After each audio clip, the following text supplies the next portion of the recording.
No Country for Old Men is a 2005 novel by Cormac McCarthy that was adapted into a 2007 film by the Coen brothers.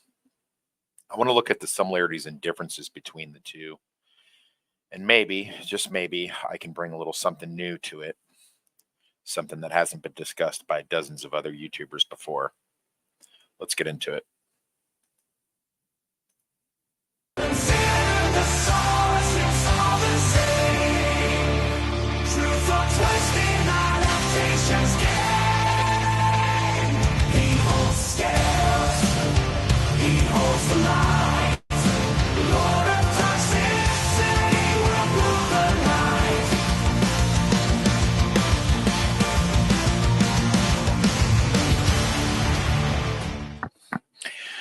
Hello, everybody. Thanks for joining me. Today, I wanted to talk about No Country for Old Men. As I said, it's a Cormac McCarthy novel from 2005, which was adapted by the Coen brothers into a film in 2007. What I want to look at today is whether or not the film stands up to the source material, or if you'd just be better off reading the book. So it's basically a book versus film type of thing. The story follows with Llewellyn Moss, played by Josh Brolin in the film. In West Texas, 1980, he's out hunting and finds a bag of money when he stumbles upon what appears to be a shootout between the cartel and some other group. He finds a satchel full of untraceable cash, or what he believes to be untraceable cash, somewhere in the realm of $2.5 million. It begs the question, what would you do if you're just an average guy and you stumble upon $2.5 million, especially in the 1980s, something that can change your life? What would you do? Would you turn it in or would you take it?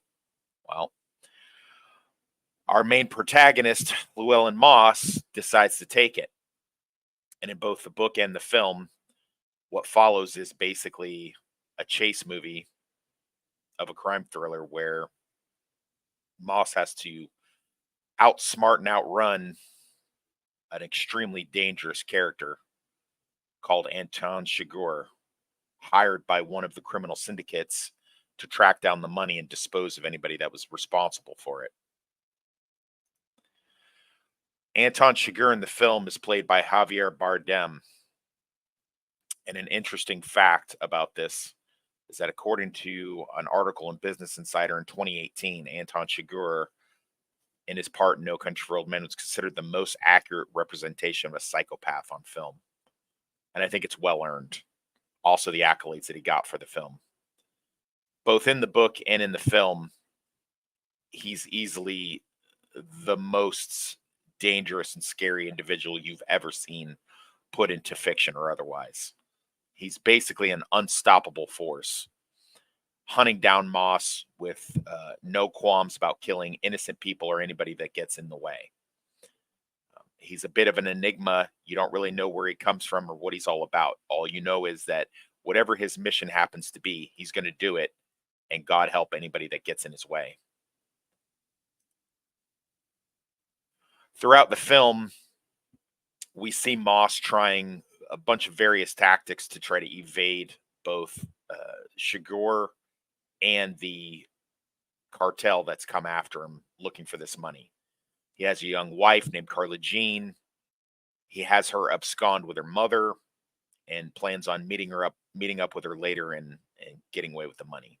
There's another character called Ed Tom Bell, played by Tommy Lee Jones, who is basically the voice of reason in the film. He's a sheriff in the West Texas town where Llewellyn Moss comes from, where he and his wife live. And Ed Tom Bell, basically a disgraced soldier, you find out from the book, is trying his best to stop Chigurh and protect Moss and his wife from the evil that's beset upon them. In various degrees, we get to see him interact with the public and try to detect his way into this and decide what's the best course of action. Unfortunately, he's past his prime. a little bit of it is debt, a little bit out of his depth, and even on his best day, and his best days being far behind him, he wasn't able to deal with this kind of a threat. I don't know what it is about this story that's so compelling to me. And I would easily put the film and the book in my top 10 favorites. The movie I revisit every year, the book I've read over a dozen times. And a small fact about me, I have a degree in literature from a community college where this novel was one of the things that garnered me my degree. So I've spent a lot of time thinking about it, and I've spent a lot of time digging into it. Recently, I did a live stream with my fellow YouTuber and friend, the Northern English Bastard, and he and his panel and I revisited the film to talk about what it is that makes the film so great and still stands up today. The link and the individuals that were involved in that are in the description. Please give it a like and a look if you are so inclined. What I find really fascinating about this film is that it's one of those things that would almost only belong in the 1970s. It's something that really is an anachronism. It's something that even shouldn't even exist today. And I'm shocked at how popular it is because it's not one of those things that is for the faint of the heart. It doesn't have a good ending or a happy ending as far as that goes. It doesn't. The protagonist doesn't ride off into the sunset. There's no big final shootout between the antagonist and the protagonist, and it's not something that's easily resolved. And as one of the panelists, Inside Man, discussed on the live stream I just mentioned, it's something that you'll walk away from and you can have discussions with multiple times with multiple people far past your viewing, or in my case, the reading of the original adaptation, which is, of course, the novel. I'd like to play a small clip from this and try not to get demonetized and flagged like I did before, because this is the second outing of this video. But let's take a look at one of my favorite scenes from No Country for Old Men.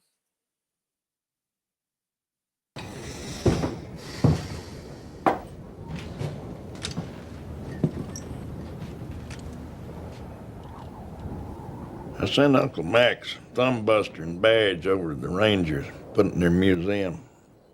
Did Daddy ever tell you how Uncle Mac come to his reward? Gunned down on his own porch over in Hudspeth County. This scene right here is near the end of the film and in the book, where Ed Tom Bell's cousin Ellis is talking to him about one of their fellow lawmen and relatives who died in the early 1900s, gunned down by renegade indigenous people outside of his own home. What he's trying to explain to Ed Tom Bell here, and I don't think that the point gets across, is that the country was always hard on people, in his own words.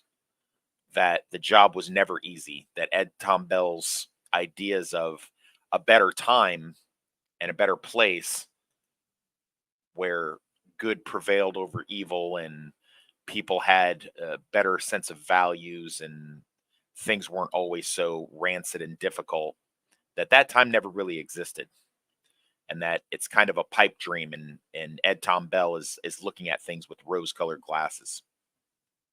You see, it's revealed in the novel that Ed Tom Bell was in the war, and on a sentry position he left his men to die. His men got overrun by the enemy. He had a chance to go in and fight, maybe save them, but more than likely die himself. And he chose not to do so. And that is juxtaposed against the story in which he realizes that should he take on Anton Chigurh, should he really get involved in, as he says, push his chips forward and go all the way, what will happen is very likely the end of his own life. And he's just plain not willing to do that. I find this interesting because you expect a big shootout or some big old confrontation near the end of the film between Chigurh and Moss, and that doesn't happen. Moss gets killed off screen. So then we're left with thinking that possibly it'll be Ed Tom Bell that'll take on Chigurh, and that's how the story will get resolved, but it doesn't. Sugar effectively gets away, although his fate is unknown. But near the end of the story, both in the book and the film, he does keep his promise to go back and kill Moss's wife. And after doing so, is just randomly hit by a car, showing that fate in the universe is indifferent to us, and that even the path that Sugar follows, where he believes that fate protects him in his mission and all of his doings, evil or otherwise, is not necessarily on his side. That someone can just run a red light and smash into you, and next thing you know, you got your bones sticking out of your arm. I think what I like about that is not only does it show the universe's indifference, but it shows that you can't plan for everything. And somebody as indestructible and unstoppable as Sugar can still be sidelined by a random drunk driver in the middle of the day. Uh, Basically, what follows after that is just Ed Tom Bell accepting his fate, accepting the fact that he couldn't help these people that he's sworn to protect, and this duty that he was sworn to perform. Ed Tom Bell is not the man that he thought he was. And it's quite possible that there never was a time that was good or decent. And there would never was a time when Ed Tom Bell was a hero and did as well as he thought he did. Um, there's various characters in both the book and the film, and I think they're fleshed out extremely well in the film. For instance, Woody Harrelson's character as Carson Wells, who's a rival hitman sent in by the syndicate to stop Anton Chigurh, who the syndicate believes has gone rogue. Of course, he gets caught on the back foot by Chigurh, and the inevitable happens where the assassin's looking down the barrel of a gun and pleading for his own life. It's a great scene. It's very interesting, and it shows the differences between the two men. As he says himself, Wells believes that he's just a day trader.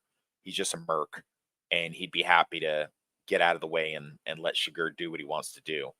But Chigurh, following his own code, decides to intercept Wells in his mission, which is to try to retrieve the money and help Moss in his own way. And he disposes of Wells just as you would expect that he would do. I don't understand how people who do enjoy this film can't understand why the ending is the way that it is. Yes, it's very nihilistic, and it's not something that is going to be wrapped up in an easy bow. And I don't think that stories have to be that way. I don't think that it's necessary for us to look at something and take it just on face value. I think there's a deeper meaning to a lot of stories and a lot of plots in this film, and I like that.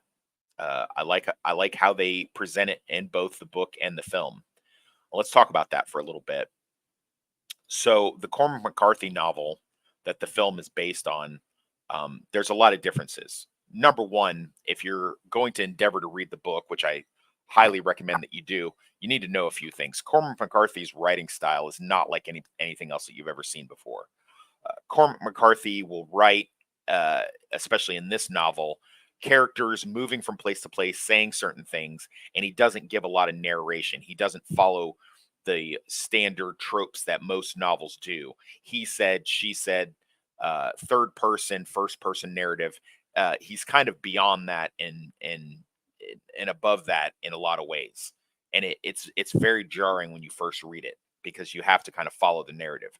But it's not impossible to do so, and it's actually once you get into it, it's pretty easy. It's far beyond my ability to describe. You'd have to pick it up and read it to look at.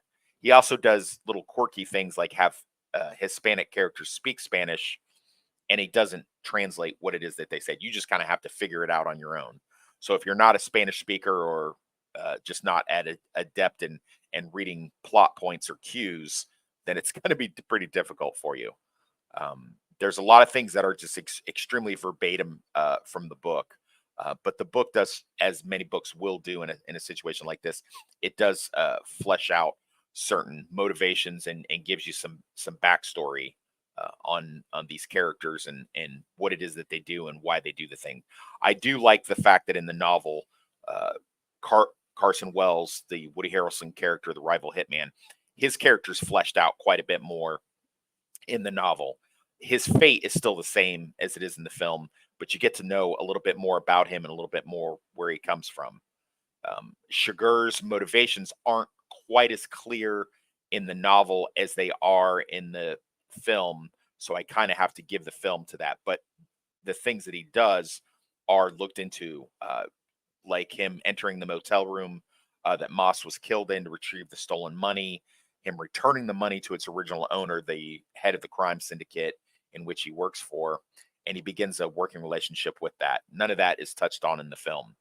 Um, Shiger sneaking into the grandmother's house when they're not there and sleeping there overnight.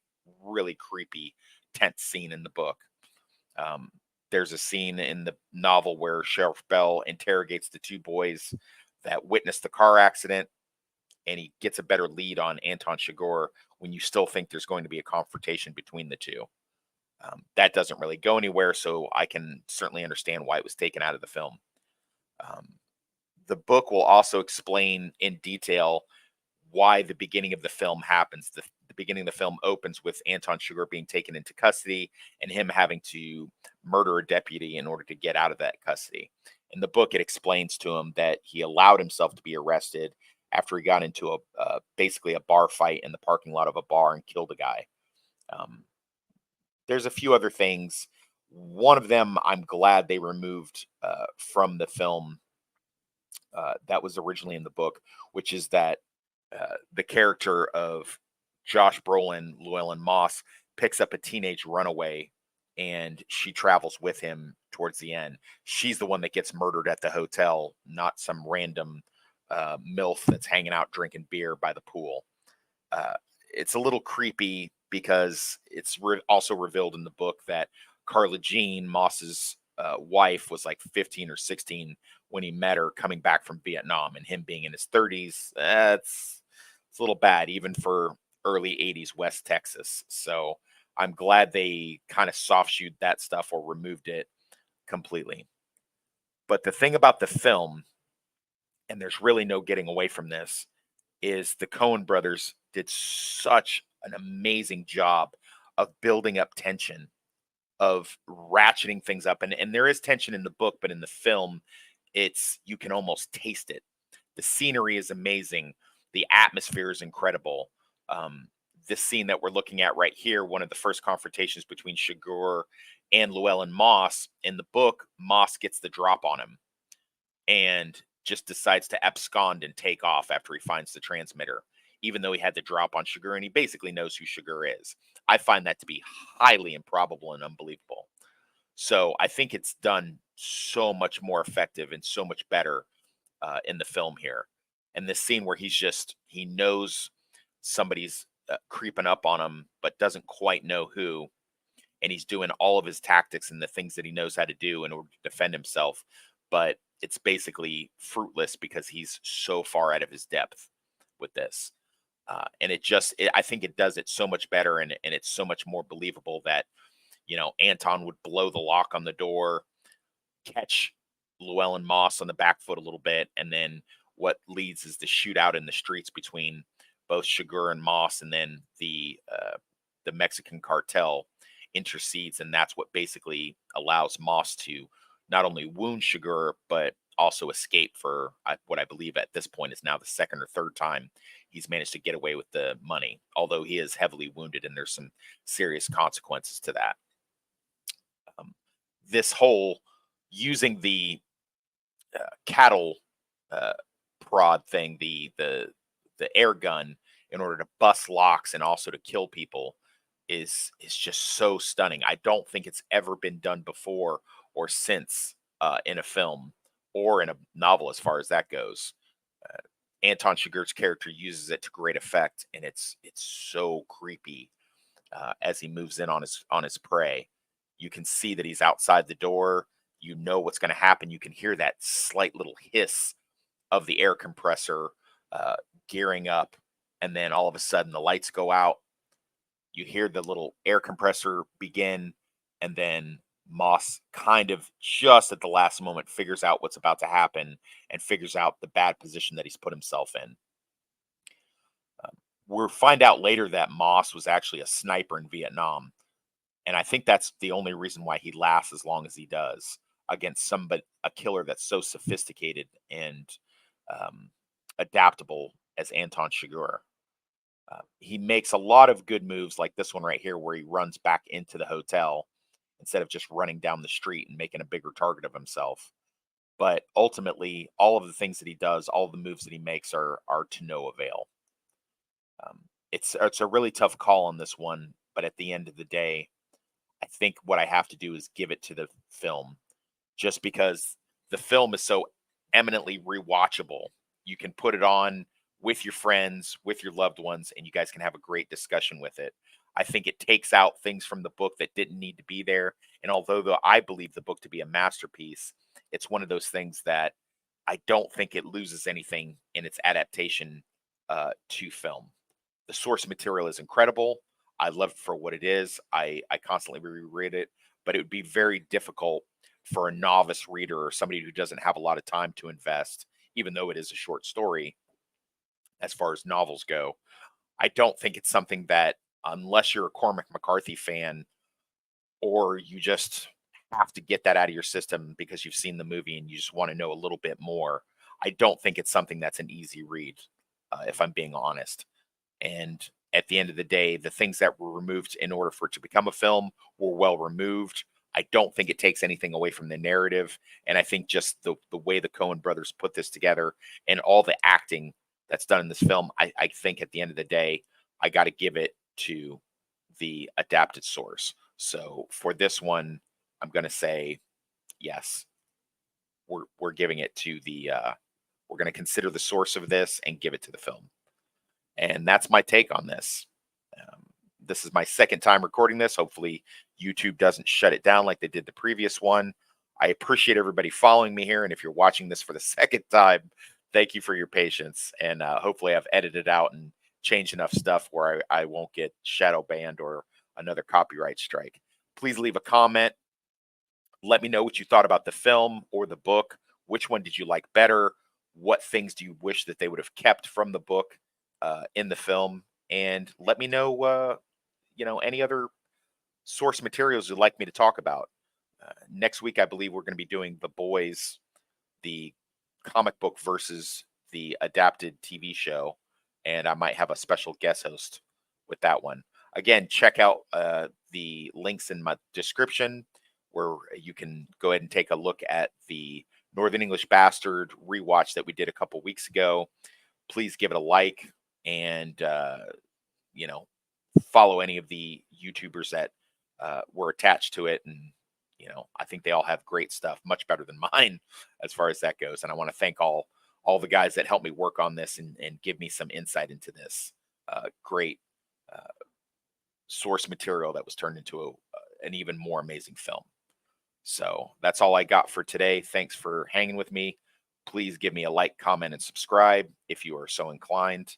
And until next time, stay toxic. Riding on the wings of destruction, a toxic presence, a lord of corruption, polluting the ocean, spreading decay, the toxic black, gnawing the vein, searing through the sand. I've got balls of steel.